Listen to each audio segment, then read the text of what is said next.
a little larger so I can also still see the chevra. Yes, for sure. And you know what? Why don't you make this into full screen? You'll still be able to see. There you go. Nice. I want to make it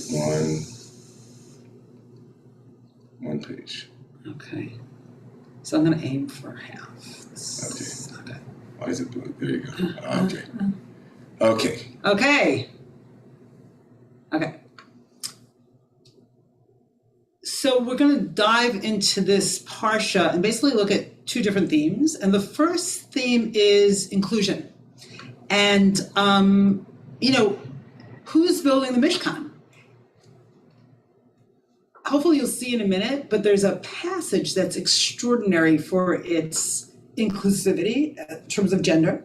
And I was really struck by it, and I wanted to ask some questions about it with you. But let's start first with the first verse of the Parsha. So this is Vayakhel Moshe et kol Adat Bin Israel. Vayomar alehem ele hadvarim asher siva Adonai la'asot otam. So Moses then convoked, like that word, the whole, or gathered in, the whole Israelite community and said to them, these are the things that Adonai has commanded you to do. So kol Adat Bin Israel, everybody, right? Now let's just think for a moment, let's just give the larger frame for a moment. So if you recall, God gave Moshe the instructions for building the tabernacle. Those are two parshiyot. And then we have the golden calf, the great shattering, and then the repair. And then an instruction about Shabbat, and then the actual building of the tabernacle. So this is the execution of the tabernacle. So between the ideal and the real, one could say, and I also often say there's the shattering and then the repair. So here we are in the building, and we start off with et kol Adat Bin Israel, everybody. So often the everybody is articulated only in male grammar, right? But something different will happen here, and we'll see that in a minute. But let's just look at Ramban, or a part of this comment by Ramban for a moment. So Ramban says, Vayikahel Moshe et kol Adat Bin Israel, to include, what does that mean? Ha'anashim v'hanashim, ki kulam hitnadvu b'melechet hamishkan. So Ramban takes pains to say includes the men and the women. Now, this is either good news or bad news, right? Because if he's going out of his way to say that the whole congregation includes the men and the women, other times that the whole congregation is mentioned, he might be indicating only means the men. I don't know, we can go in either direction, but let's go to the next passage and see what kind of animates his comment. Yes, thank you. Okay, so this is the passage.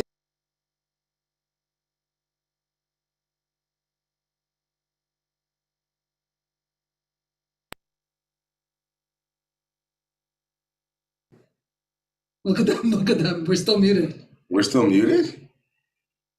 How are we muted? You can hear us now. You only went mute for about a minute. Okay, that's weird. Okay. All right, so this is the passage that really struck me as, wow, there's an egalitarianism going on here. Did you all hear what Rabbi Clarissa said about the dual direction that the Ramban's comment could go in? That on the one hand, the Ramban is saying, you all heard that. Okay, great. Wanted to make that bridge. Okay. Thank you. Okay, so here we are in this passage. Vayavo kol ish. Okay, so every man really came. Asher nisa'o libo, whose heart carried him. V'kol asher nadva rucho, whose spirit moved him, or really maybe made him generous. Nadva rucho oto. Haviu et trumat Adonai l'melechet ohel moed. V'kol u'lechol avodato, thank you, l'vigdei hakodesh. So bringing to God his offering for the work of the tent of meeting and for all its service and for the sacral vestments. So the opening verse of this passage is in the male. Now let's see what happens. Vayavo hanashim al hanashim, very strange locution. It says here men and women, but vayavo hanashim al hanashim, like sort of the men came maybe trailing the women. Most people think that the men came with the women, as if the women were driving this whole thing. So that's really interesting.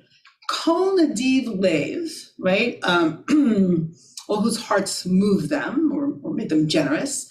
Heviu chach v'nezem v'tabat v'chumaz kol glei zahav v'kol ish asher, we're back to the male, v'kol ish asher heniv tnufat zahav l'Adonai.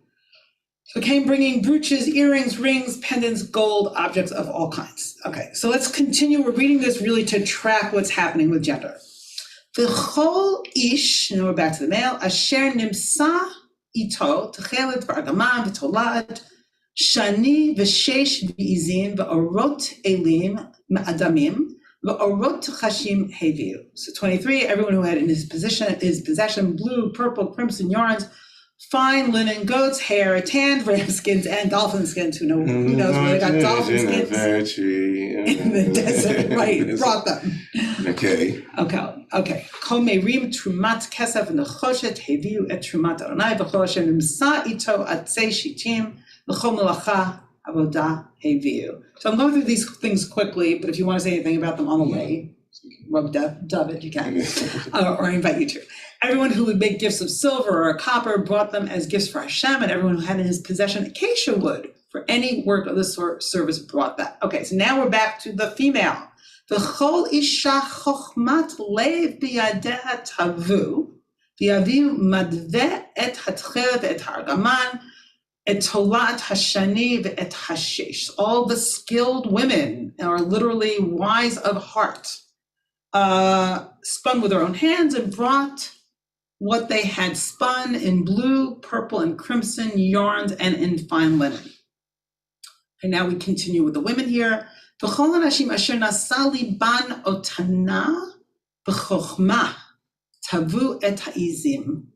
So all the women who excelled in that skill, spun the goat's hair. 27. V'hanisiim heviu et avnei hashoham ve'et avnei hamiluim le'efod v'lachoshen. And the chieftains or the princes, can you read, David? Brought lapis lazuli and other stones for setting, for the ephod and for the breastpiece. You can go on. Let's just read. V'etabos and v'etashelmen lema'or u'leshemen ha'mishchal lektor dasamim, verse 28, right? The spices and oil for lighting, anointing oil, and for the aromatic incense. And so all of this leading up to the capping verse, which is verse 29. Exactly. So this summary verse is fascinating because it summons up in a way that is inclusive. Kol ish, thank you very much. V'isha asher nadav libam otam la'avi l'chol ha'melacha asher siva Adonai la'asot biyad Moshe heviu b'nei Israel nidva la'Adonai. Thank you so much. Thus the Israelites, all the men and women whose hearts moved them to bring anything for the work that Hashem through Moses had commanded to be done, brought it as a free will offering to Hashem. So now I just want to tell like a very brief story. So when I was in Israel in 1999 with a group of teenagers and what's called the Bronfman Youth Fellowship. Jay, I think, was that Sarah's year? Yeah, that was Sarah's year. I was working with a Rabbi Shimon Felix, who's a really dynamic teacher. But he would always do something, which was he would describe Jewish practice and who Jews were. He'd say, we do this, like we light candles on Friday night, we keep Shabbat in this way, we do that. And one of the fellows, and it was a very discerning group and very challenging and wonderful to study with them, said, raised his hand. This may have been a few weeks into the summer. And I was just talking about it with Rabbi Sharon Cohn-Anisfeld, because she was there as well. And he said, who's we? I'm not in that we. Like, who's we? And it's amazing how sometimes the way a whole or collective or community is described kind of does violence to the people there until you say, like, I'm not part of that we. So much of the Torah, the whole, the collective is described in the male. But at this moment, wow, men and women. And I know at this moment of time, that doesn't describe everybody because there's a range of genders. I want to acknowledge that. But for the Torah, that's extraordinary. So I was thinking about, like, what about this moment, makes it more inclusive? And maybe we should, like, open that question up for a couple of minutes. I'm curious what you think. Absolutely. Well, what do you think, Rabbi David? I think it's fascinating. I mean, I have midrashic ideas. I don't understand it in the context of the text, meaning, like, it seems, frankly, anomalous, to say the least. It is anomalous. Yeah, it's completely just, like, anomalous. So I obviously, the simplest answer, the most maybe not the most elegant, but maybe the most meaningful, is that obviously Mishkan requires this, and that fundamentally the Mishkan project, I'd like to imagine, like, authorial intent, that the intent of this author is to say that anything that is the microcosmos of the universe, right, is requires, just like Genesis had kind of, the Genesis narratives are also playing out in various ways with both sexes, and so to here, and I'd like to also make a special nod, like to imagine that the later rabbis that say that Bizchut Nashim Tzidkaniot Nigalu Yisrael, that there's a very strong attempt amongst the rabbis to root the redemption of the Jewish people with women, right? Whether it was Miriam, or it was Yocheved, or it was Shifra and Pua, all of these different women, and the Midrashic mind that, like, they're the ones that brought us out of Egypt. Like I said last night in my sermon, that the Mishkan is not separate from the Exodus. Like, the reason why the book of Exodus ends with the Mishkan is because if you can't build the beloved community, if you can't build this world with everyone having a place there, then you're still in Egypt, right? And so I think that's like the Midrashic place that I went last night. I think that's a Midrashic place. I mean, I feel like there's something about that that's the shot. That, God creates a world, God creates the Israelite family, God calls us to Sinai, but when God calls upon the community to really meet God and create a place for the presence of the divine on this earth, then everybody's divine image is absolutely required. It feels like, this is the community creating a world, not God creating a world. And to create a collective and a comprehensive world, I think really requires everybody. And, it's interesting, like, to think about, even like at Romemu, everywhere, like, when we describe things in general terms, that could do violence, not intentionally, God forbid, to a community, until you say, like, okay, who's in the room? Like, who's really in the room? If you imagine, like, oh, this collective, to take any community, all families, but you're not a family, and you want to be acknowledged because you're part of the community too. So if someone gets up there and say, oh, this community of families, you feel like, well, I'm not part of this community. So how can we really construe things and describe communities in the broadest terms possible that acknowledges everybody in the room? And we're going to look at a couple of texts that, where there are moments of inclusivity, really interesting. So I want to get a few quick thoughts in the Zoom room. Yeah. And so I'm going to call on folks here whose hands are up, but I just also want to say that I had a wonderful opportunity on this past Monday night to be in the room with Angela Buchtal, Rabbi Angela Buchtal from Central Synagogue. Some of you might know who she is, and maybe some of you don't, but Angela is just a remarkably talented clergy, and happens to also be the first woman and also the first Asian American to be the senior rabbi. She also won on the Bronfman Summer.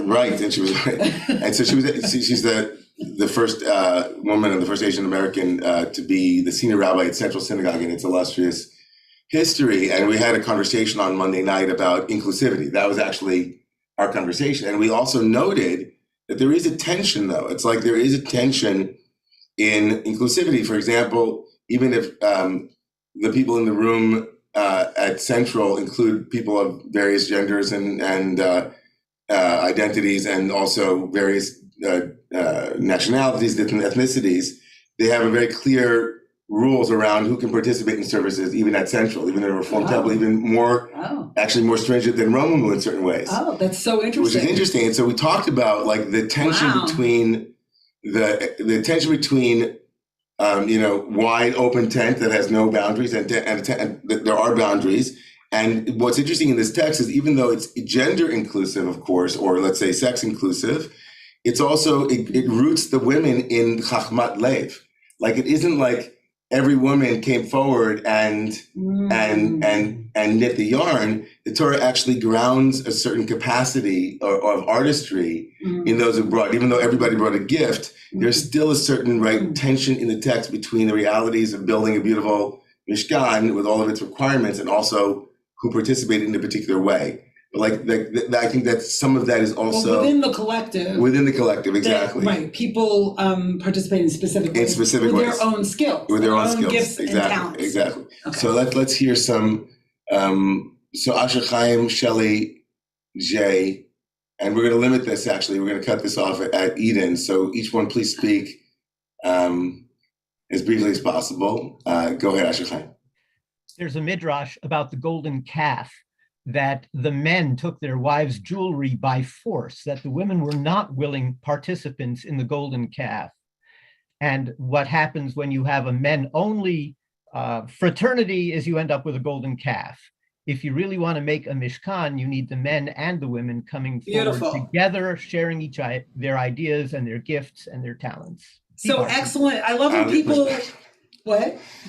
I just want to push back briefly on that. Really? Yeah, I do. I think that if you mean men, you mean one sex only. I don't want to say I don't want to privilege and say if it's men, then by definition it's going to be a golden calf. I don't think that's what you meant, Asher Chaim. I think you meant that if we leave people out, right? If we leave out the totality, I wouldn't want to essentialize. That's how I heard it. That's interesting. Yeah. Are you saying that if you leave men alone, that they build a golden calf? Is that what you mean? If only half the community is providing the vision, you end up with a much okay, that I hear that. I can hear that. But I do want to say, Asher Chaim, that you are anticipating where I was going to go on the sheet, and so now I don't really have to go there. But I think there's also, which is excellent, because I put that on the source sheet, if you look down, but not only that, I think there's something about the pshat that actually supports that. So maybe we'll look at that briefly. So thank you. Beautiful. Thank you, Asher Chaim. Shelley. Well, I found it extremely exciting that we women were not, for a change, invited to be fruitful and multiply, that we do get acknowledged for having skill sets. Excellent. Yeah, and I do think, I understand that much of Genesis is about creating a next generation, because that's actually God's project. But the women in Genesis do much more than just have babies. They are brilliant strategists. So totally. Yes, they're in the context of wanting to have a child, but the way they get to that point really calls upon all their skills and brilliance. So, but yeah, Shelley, I agree with you. This is exciting that it's not in the context of either being a wife or having a child. Thank you, Shelley. Jay, go ahead, brother. Shabbat Shalom. I have two questions that have been prompted in me. One, actually, Rabbi David, you just referred to Chokhmat Lev. I'm fascinated about this word Chokhmah and how it's developed. The paragon ultimately is Betzalel, who actually has Ruach Elohim, but one of the only two people in the whole Tanakh who's described that way, or in terms of an intrinsic quality. So this whole notion of Chokhmah and how that plays out in terms of gender, not gender, et cetera, I'm wondering if anybody's developed that. The second question is, this is all motivated by Truma, right? And the second verse of Truma is clearly gendered, right? Asher yidvenu libo, right? Bnei Israel. And then, so how does that relate to the whole inclusivity? Is that just God being a little too blind, or how does one make sense of the context of Truma, which is so important to the text that we're looking at now? Well, we're limited by Hebrew grammar. So when the singular describes the general, they do so in the male. When that excludes or includes, who knows, to address your second point. And in terms of Chokhmah, I think it's interesting. I don't really know. But obviously, in the Kabbalistic tradition and also in other traditions, Sophia, for example, Chokhmah is often seen as in the feminine, right? But then in Kabbalah, Chokhmah becomes connected very much with the masculine, with the father, right? Chokhmah becomes the seed of wisdom, right? Is seen as the power of Abba in Kabbalah, and Chokhmah is, as opposed to Bina is seen as the womb of creation or the feminine. And so it's interesting, like that. There's the double valence here with Chokhmah. It goes in both directions in certain ways. It's kind of it cuts both ways. But I don't know if I just want to say a brief thing about Chokhmat Halev, which is not really answering your question, but there's something about the wisdom of the heart that I find so compelling, especially at this, sort of advanced stage of my life. I mean, I was so invested in the chokhmah of the brain in my earlier adulthood. It was like all about, for me, intelligence and smart information. And now I'm much more interested in an integrated kind of intelligence. And I discovered recently, which I'm fascinated by, and I'm not sure exactly how this connects, but that the heart has an electromagnetic field that's 16 times more powerful than the brain. What that means, I don't know, but I'm really interested in learning more about it. But it sounds like potential and powerful. Thank you, Jay. Nehemiah, Marilyn, and then Eden, and then we're going to go on, and Roberta and Mark will come back to you guys. Okay, so Nehemiah. Shabbat Shalom, Kehila Kdosha. Rabbi David, do you want me to say what I wasn't able to say for a few weeks about Jethro, or to skip it for next year? That kind of comment I just want you to speak today, Nehemiah, if you don't mind. That's exactly. No problem. Jethro wait for 3,462 years. He can wait another year. So for the parasha today, I want to relate to the second verse, Shabbat Shabbaton, something that I said before, and it's very important for me to repeat in context with the group. Shabbat, he seized everything, God, and we can see. I try to celebrate Shabbat 7 days a week, 24 hours, by pausing between my breaths and focusing on in between the shmashot, between, because Shabbat is to stop the action of the crazy mind and to go into the wisdom that you relate so beautiful, Diane, the wisdom of the heart. Rabbi Diane, thank you. Beautiful. Thank you so much. Thank you, Nehemiah. Marilyn. Shabbat Shalom. Shalom. I'm so fascinated by Al Hanashim, that it's not actually equality. Every other year I read it as equality, but this year, like you mentioned, it's the men, well, I guess literally on the women. So they're not equal. And of course, I was thinking also what Asher Haim was talking about with the Midrash about the women held back. And I think there seemed to be some, they weren't even sure if God wanted the Mishkan anymore, right? Because of the whole fiasco with the golden calf, etc. So I'm wondering if on the backs of the women, or for the sake of the women, everybody gets to do the Mishkan. Or if it's even, maybe I would even go further and say the same thing when they were leaving Egypt, that the men are like, I don't know about this. And the women are saying, yes, we can do it. And the midwives are saying, yes, we can do it. Maybe it's the women saying, okay, we don't know, but we have faith. Let's go. Let's build the Mishkan. And, if you build it, God will come, kind of thing. So great. Anyways. So women is a driving force here. Yeah. Beautiful. Very beautiful. All right, Eden. Thank you, Marilyn. Thank you. I think I want to say that, Rabbi Dan, what you were speaking to about the violence and potential healing, I think on the other side of who's in the we and how we talk about the we is exactly my experience of texts like this. And the thing that is always the most healing and the most painful are not the specifics. Like, it's very sad when we read about violence done against women in the text. And it's wonderful when we read about heroics done by women in the text. But the thing that really makes a difference in my experience is the context and the way we're talked about of the way humans are talked about in the structures of the text?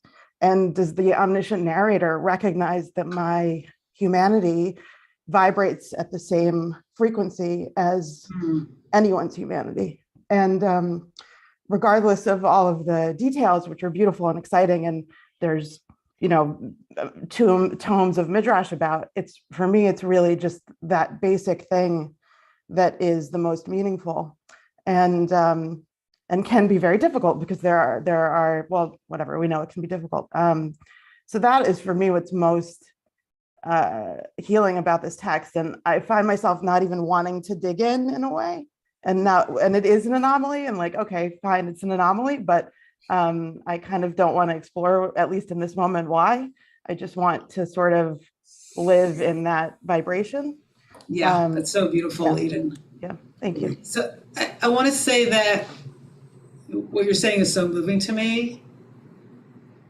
I forget exactly how you put it, that your humanity vibrates at the same frequency as everybody else's humanity.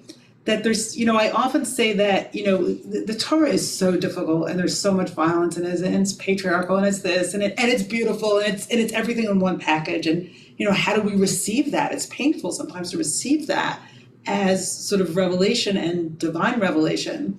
But I want to say that the Torah is only the beginning of the conversation, not the end of the conversation. It's an invitation, and it's an invitation to each of us. And I do really believe that the more each of us responds, the more the Torah becomes true and becomes more of a divine revelation. So thank you, Eden. Okay, back to the text, and we'll come back to Roberta and Mark soon. Sure. And Aluma. Okay, I'm going to point out a few things quickly, and we're going to do one more text about this theme. We're going to skip that. Okay, so here are just some interesting places, like Pharaoh, about leaving out the women, right? It's only about the boys being cast into the Nile because Pharaoh underestimated the power of girls and girls, the force of the feminine in redemption. Okay, so now let's look briefly at this verse that Asher Chaim was talking about. So here's the golden calf verse. And Aaron said to them, Vayomer Alehem Aharon, Parku Nizmei Hazahav. So who is he addressing? The male. It even says so in the translation, you men, right? Take off the gold rings. Asher bo'oznei nashechem b'nechem uvenotechem beheviu elai. On the ears, they're on the ears of your wives, your sons, and your daughters, and bring them to me. So the men here are the driving force. You know, the Midrash said the women really didn't want to participate. So it could be, it almost seems like here, that either the men were the driving force or they were doing it against the will of their wives and children, right? But it's clear that they're the driving force. And then Sharon reminded me, like, the most beautiful moment of inclusivity is here, when God creates Vayivra Elohim et Ha'adam in verse 27, B'Tselmo,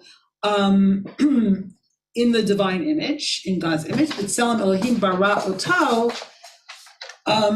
in the divine image, God created him, and then Zachar u'Nekeva bara otam. So male and female created them. So here we have the male and female. We also have the them, which is very exciting, right? Otam. So we have all genders reflected in this passage. Okay, so now I want to look at one more midrash based on a verse later on in our parsha, a little bit later on in our parsha, about the creating the laver of copper, which I guess is a sink. Vayas et hakiyor nechoshet et kano nechoshet b'marot hasovot asher tzavu petach ohel moed. Made the laver of copper and its stand of copper from the mirrors of the women who performed tasks or the hosts of women who performed tasks at the entrance of the tent of meeting. So again, this very interesting female image of hosts of women. Rashi has this unbelievable comment based on a midrash in Tanhuma on the Marot Hatzovot. Benot Yisrael hayu biyadan marot sheroot behen keshehen mikashtot. So the Israelite women possessed mirrors of copper into which they used to look when they were all sort of gussied up. The af otan lo ikvu me lehavi linidvat hamishkan. So even those mirrors, they did not hesitate to bring to as a contribution to the tabernacle. So even these mirrors that you would think, so superficial, why would you bring a mirror to the creation of the tabernacle? And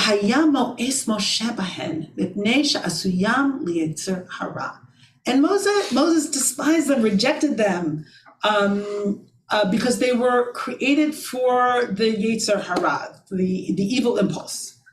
Amar lo hakadosh baruch hu. So God says to Moshe, kabel, receive them. Ki elu chavivin alai min hakol, because these mirrors are more precious to me than anything. She'al yadehem ha'midu hanashim tzvaot rabot b'Mitzrayim, because by them, the women, right, in Mitzrayim, in Egypt, raised up great hosts. So they're kind of playing with the word in the Torah, hosts. So the women raised up great hosts through these mirrors. So when their husbands were so exhausted with hard work, they would go and bring them food and drink that they made, and they would feed them, and they would take the mirrors, and they would hold up the mirror and they would look almost like a selfie, right? Would look in the mirror with their husband, and sort of use words to what's mashad? To kind of seduce, flirt. Lomar ani na'a mimcha, to say I'm more beautiful than you are. This is wild. Totally wild. Umitoch kach miviot lebalehem lidei tava, and this way they would sort of fan the flames of their husband's desire and bring them to desire. V'niz kakot lahem umit abrot v'yoldot sham, and they would lie with them and conceive, as it says in Song of Songs. V'zeh shenamar b'mar'ot hatzovot. I don't have a playlist for this morning. Okay. Sorry. So okay. V'na'asa hakiyur mehem, and this is what the copper laver would be created from. Shehu lasum shalom be'ish li'ishto, because this kind of represents the peace between a husband and wife. Lahashkot mimayim shebetocho l'mi shekine la ba'ala v'nistera. Hold on.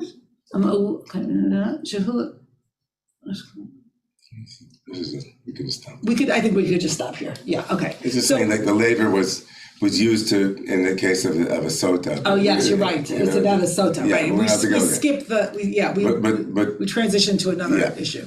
So the whole point is that God, in God's wisdom, understands embodiment in a way that Moshe doesn't. Right? Moshe is like, this is all about the evil impulse. We don't need this. What does this have to do with the Mishkan? And God says, no, this is part and parcel of the redemption of the Israelites. That the men were so depressed, and the women had to raise them up, right? Raise them up so that they could make love and create children. So I love this this midrash because it affirms and sacralizes embodiment, and also because it testifies further to the role of women and inclusivity in the creation of the Mishkan.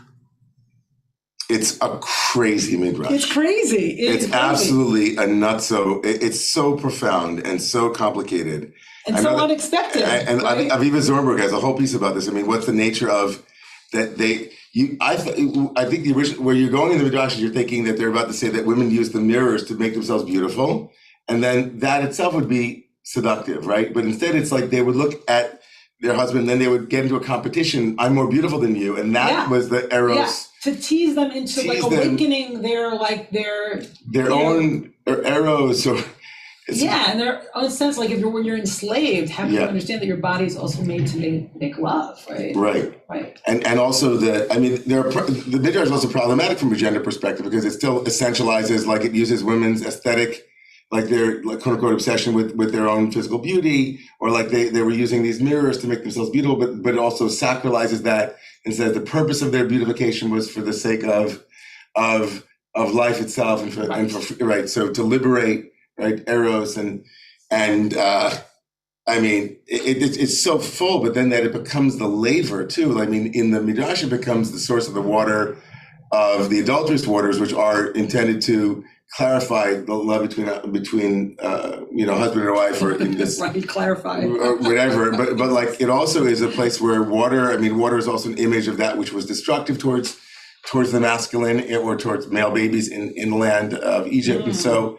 There's a lot going on here, but fundamentally, I love your take, which is that in the construction of the Mishkan, the centrality of women, both in terms of understanding like their role in redemption, and the Mishkan as a place where redemption is possible, and it's almost like an homage to the power that women had in both making the Mishkan possible and also making Exodus possible. Right, it's all happening in that, and it comes back to that point of what you said earlier about creation needing both of these pieces to be a full creation. We have 4 people. We're going to cut this also at David Kurtz, because there are a number of, there's at least one. Mark was waiting for before. No, I'm saying we're cutting it off at David. I see.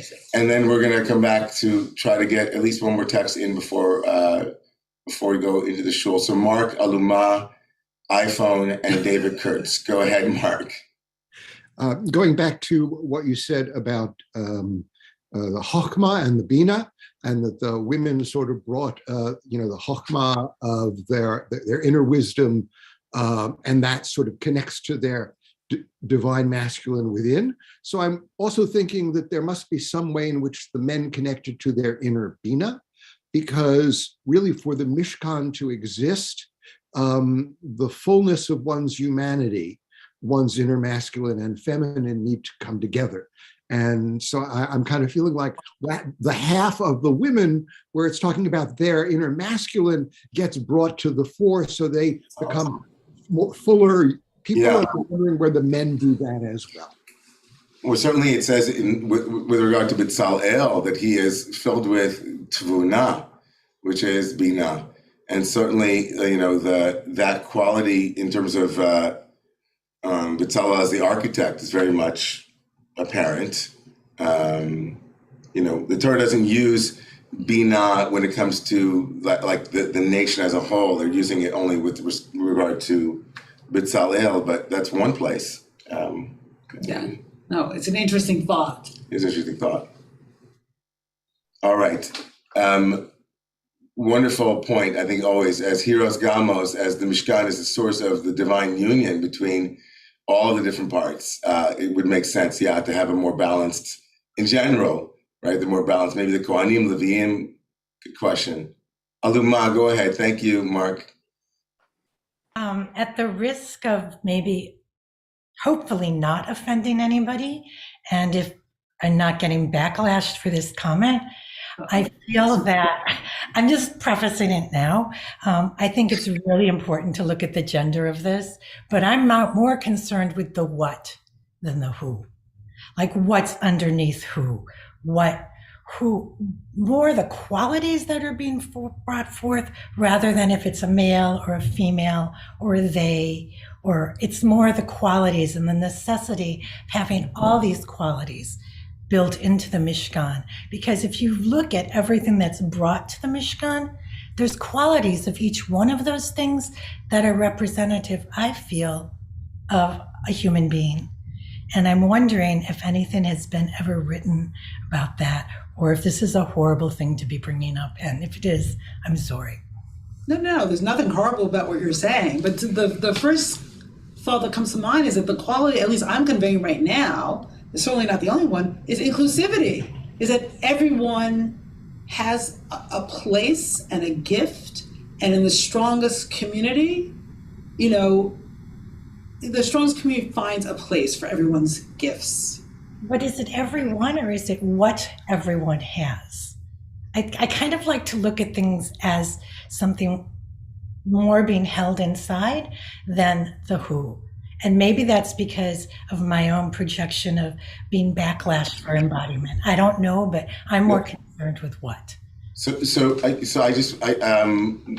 I see so I'm going to just answer as quickly as possible, and then we're going to move to iPhone and Miriam. But Aluma, I think first of all, I appreciate your kind of trigger warning or like your qualification, but I don't think your question is in any way, shape, or form offensive. Actually, it's actually a great question, and I think that it's not either or. I think that there are two levels at which we're reading this text. On one level, we're reading it as a historical, or not historical, but like a narrative that has no we're not looking at allegory in the first level. We're just looking at like there's a story about a building project, and the story on the pshat, as Eden was saying, on the simple level of the text, includes women in a way that's anomalous for other points in the text, and so that it begs a kind of midrashic exploration of why at this moment women seem to stand out more than they have at other points in the text. And it's literarily interesting. And literally, what's going on here? Totally interesting. What's going on, and it lends itself to this question of greater inclusivity of gender and other elements that are usually on the margins. That's kind of like stands alone. And I think in that sense,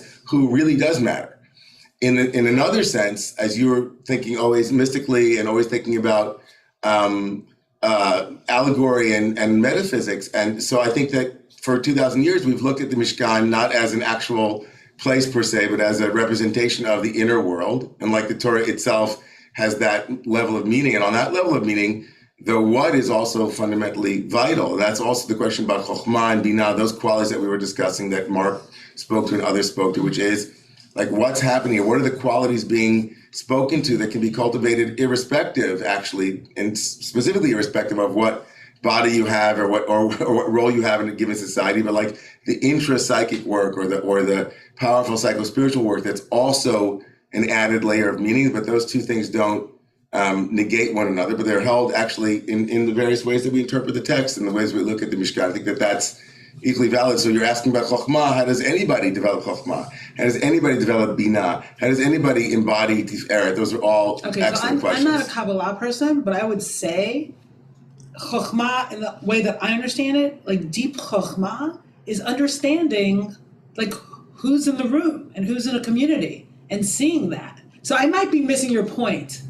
Because to me, that's what, not only who. No, I think that's also, I think you added a layer to the who, which is that even on the literary level, the choice of that particular quality is itself, you're saying, part of how we are creating a more inclusive Mishkan. Right. I think that actually is a beautiful answer too, I think. I don't know if that satisfies Luma, but I like that too. And I think that chokhmah, as a quality, I think more broadly, it is the question of what is it here that I'm missing that I don't know? And always leaving that question open. Always leaving it open. So we have more hands. Thank you. I don't know who iPhone is, but go ahead. You're next. Sorry, I think I'm iPhone. I think I'm iPhone today. I don't know if you can hear me. Yes, we hear you, Thomas. Go ahead. Sorry, just to bring in some vocabulary from architecture, since we're talking about a building project. In the history of design, ornament and decoration are often dismissed as superficial, only about beauty, only about appearances, and are sort of coded domestic and coded feminine in a problematic way for that reason. But just if you look at the history of the words in English, and I'd be interested in the history of the equivalent words in Hebrew, one of the kind of recoveries and reparations of decoration and ornamentation is in the words themselves, because if you follow decoration back in history, to decorate is actually to receive. So a decorated room or a decorous room is a room that knows how to receive you, that has so to be decorous is to be receptive, is to receive. Wow. And ornament, if you follow it back to the Indo-European, is order. To ornament a room is to prepare a room by ordering it. So to ornament is to order, you can hear Seder. So everything that is ornamented is ordered. So it's actually it's the deepest possible structure. Order is to be found in appearances, in the surface, in beauty. And I'm not saying truth is always beauty and beauty is always truth, but just that the seemingly excessive mere ornament is order, mere decoration is Seder. Yeah. Beautiful. Very beautiful. Beautiful. Very beautiful. I'd love to know about the Hebrew. And very true. Very beautiful. The word in Hebrew that was used is mitkashtot, kishutim. And just so you know, I think, Thomas, that midrash is like in later theology and metaphysics, kishut is considered to be expressive of diversity and the beauty within diversity. So Shabbat and the Shekhinah is the divine immanence, right? The mother or the feminine, and she has mikashetet or mikashtot. Like there's a way that we can ornament the Shekhinah or Seder, the expression of diversity and the beauty in surfaces is also a powerful image in Kabbalah. Like not only depths, but surfaces are also imbued with divinity. And anyway, and it's also connected to Kabbalah receiving. So thank you to that. We have one more, Miriam, Margot, go ahead. Thank you, Thomas. Good morning, Shabbat Shalom. I had a little aha moment that I want to share with you. Thank you. We were living at a time when there wasn't a lot of ways to see your image. And you couldn't, and if you were a slave, that your self-worth would not be B'Tselem Elohim. It might be quite demoted from that. And the mirrors that could show you, not just by yourself, but through someone's eyes who loves you, could remind you that you are B'Tselem Elohim, to see yourself through the eyes of someone who loves you and is playing these games with the mirror. And isn't it interesting that the man with the Chochma Lev is B'Tzalel, the one who doesn't forget that he is B'Tzalmo. Beautiful. That's beautiful. Well, that's a perfect segue into the next and final text here, everybody. So we, I'm not sure where it is. Go to 950. Yeah, is it?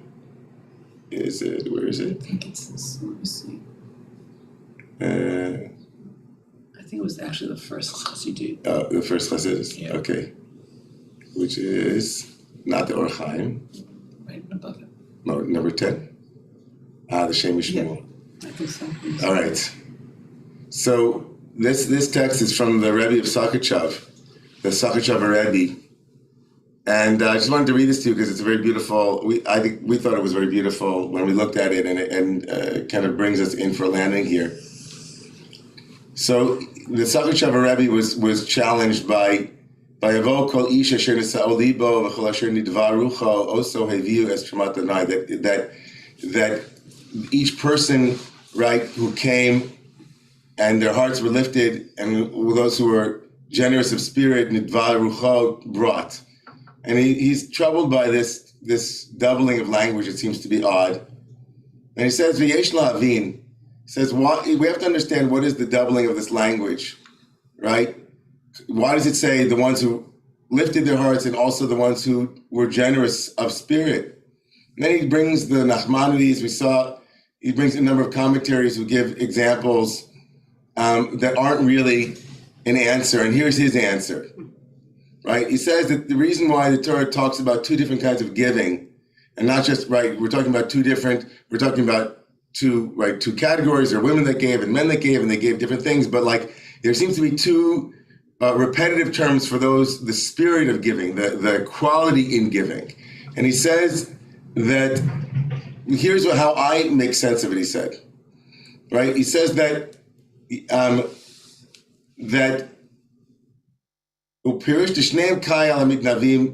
says there are two kinds of giving, and here are the two kinds of giving.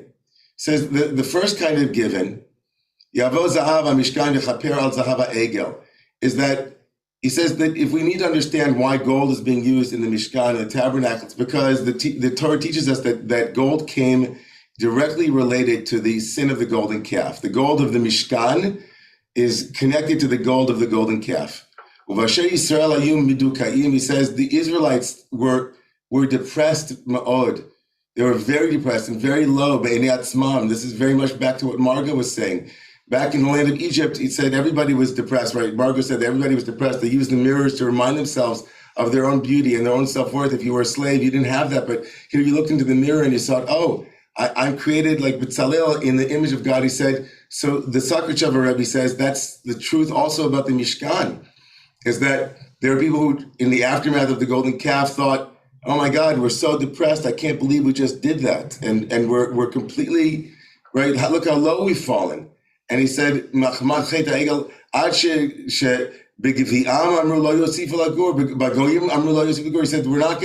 we don't deserve to live. And even at Sinai, they said, you know what? He said, after we sinned, we wanted to die.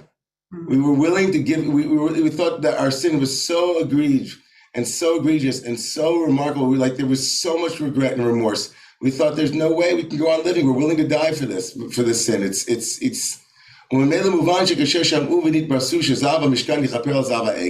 says, therefore, he says, when the Israelites heard that the gold that was for the Mishkan, for the tabernacle, was actually a kapara, it was an atonement, it was a second chance, right? They were going to get a chance to build from their mistakes something holy. It said it was equal in their eyes. They would be willing to give everything that they had, that they were willing, right? The worth of their own bodies, the worth of their own, like any monetary value that would have been, equal or equivalent to like giving up their life was what they were willing to give. Because the Mishkan represented their full redemption. The full redemption. From sin. What an amazing thing. They were willing to give up themselves to die. And so here, when they were asked to give Truma, they said, we'll give what anything in order to be able to have this opportunity to fix what we broke. Right? And so they call that's the first category of someone who gives from the heart. Nidivat alev. Hainu shenotein mishalo b'shefa. The person gives with great generosity. But he said there's an even higher level. He said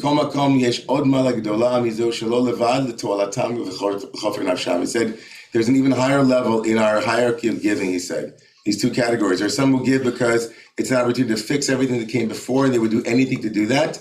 But then there's another level, he said, where you give Romemu hanefesh litein et kol hon beito ba'ava.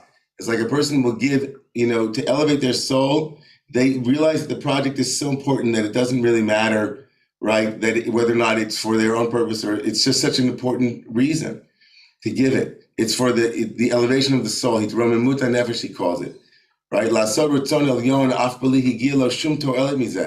Even if you don't get anything from it, you do it because the Mishkan was so beautiful and it was so necessary as a receptacle to receive, to decorate it and to ornament it. They said, you know what?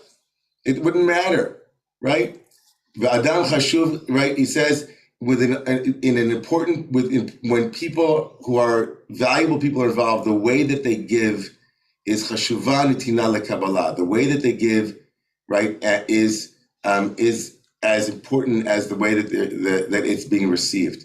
And so in this way, we come back to Aluma's contention, really, that what we're talking about in the Mishkan on every level, though, is not just like categories of, let's say, gender or categories of, but like also qualities of giving as well.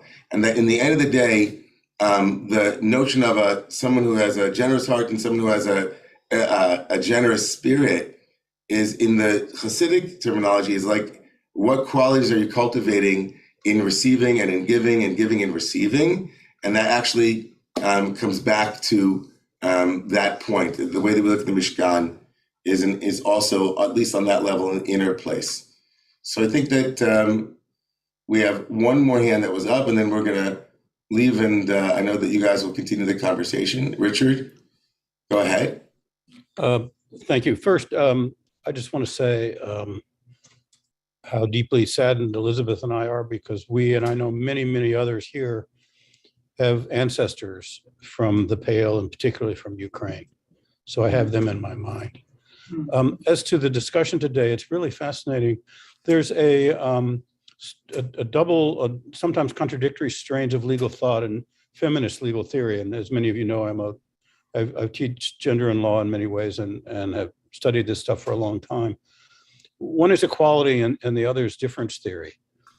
And these portions, both from the Parsha and from the Midrashim that you've been talking about, raise that problem. What do we mean by equality? Do we mean equality across the board?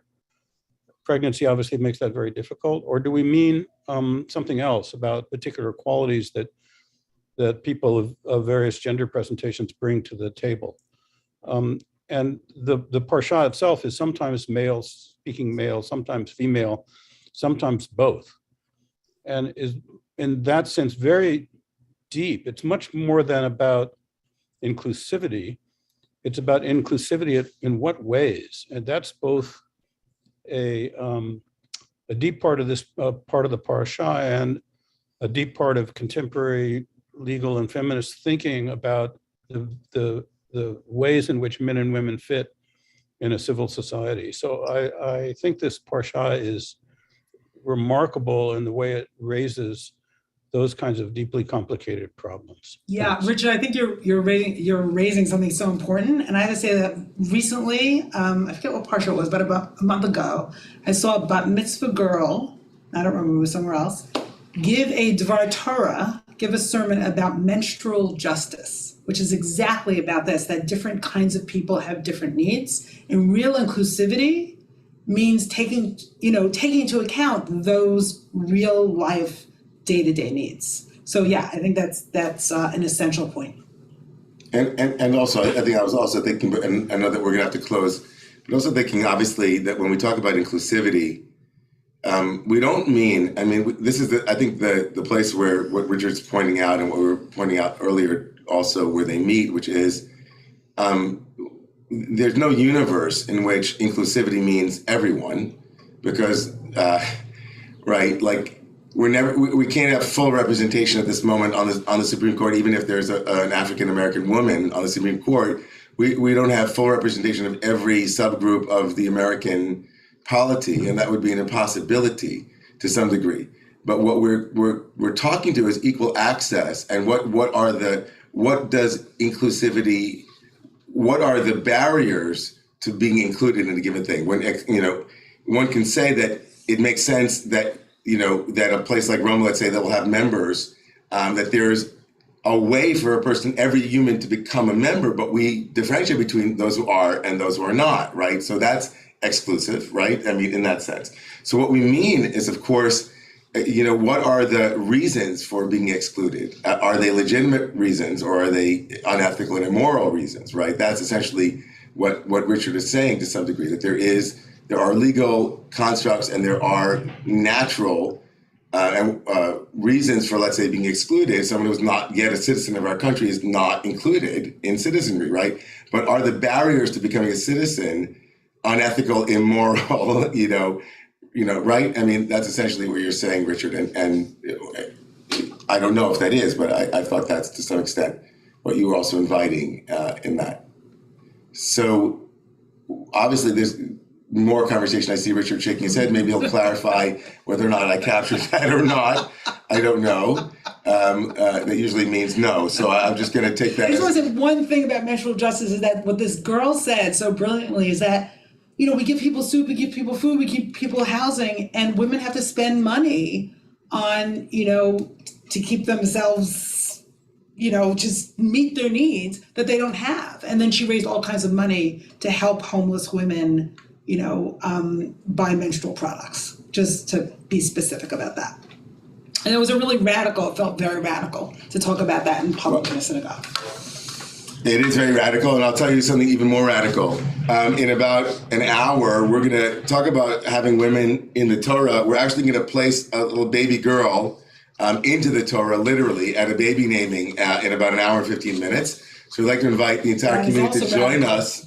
Radical inclusion. Radical inclusion. In the Torah. We're going to be blessing Emma Joyce Hidalgo, the newborn infant of our members, Alyssa and Juan Hidalgo. And so we invite the community to join us for that. Thank you for this open